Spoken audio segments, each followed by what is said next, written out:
ടൂർണമെന്റിൽ മിച്ചൽ സാന്റ്നർക്ക് കീഴിൽ മികച്ച പ്രകടനമാണ് ന്യൂസിലാൻഡ് കാഴ്ചവെക്കുന്നത്. ചാമ്പ്യൻസ് ട്രോഫിയിലെ 4 കളികളിൽ 3ലും കിവികൾ ജയം സ്വന്തമാക്കിയിരുന്നു. സെമിയിൽ 50 റൺസിന്റെ ജയമാണ് ബ്ലാക്ക് ക്യാപ്സ് സ്വന്തമാക്കിയത്. IPLൽ MS ധോണിക്ക് കീഴിൽ കളിച്ചത് മിച്ചൽ സാന്റ്നർക്ക് ന്യൂസിലൻഡ് ടീമിനെ നയിക്കുന്നതിൽ സഹായിച്ചിരിക്കാമെന്ന് പറയുകയാണ് മുൻ ഇന്ത്യൻ താരവും മികച്ച ആഭ്യന്തര ക്രിക്കറ്ററുമായ വസീം ജാഫർ. ചെന്നൈ സൂപ്പർ കിങ്സിനൊപ്പം ഒരുപാട് കാലം ചെലവഴിച്ചത് ഇതിഹാസ നായകന്റെ നേതൃത്വ ശൈലി നിരീക്ഷിക്കാൻ മികച്ച അവസരം നൽകിയിരിക്കാമെന്നും ദേശീയ ടീമിൽ കെയ്ൻ വില്യംസൺ ഒപ്പമുള്ളതും സാന്റ്നർക്ക് ഗുണം ചെയ്തെന്നും ജാഫർ കൂട്ടിച്ചേർത്തു.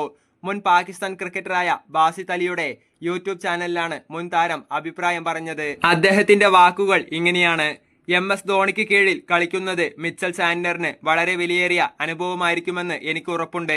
CSKയിൽ ഒരുപാട് വർഷങ്ങൾ ധോണിയെപ്പോലെ ഒരാളുടെ കൂടെ ചെലവഴിക്കുന്നത് നിങ്ങൾക്ക് പഠിക്കാൻ അവസരം നൽകും. മാത്രമല്ല, അദ്ദേഹത്തിന്റെ പക്ഷത്ത് കെയ്ൻ വില്യംസനുമുണ്ട്. അദ്ദേഹം തന്നെ ഒരു മികച്ച ക്യാപ്റ്റനാണ് എന്ന് ജാഫർ പറഞ്ഞു.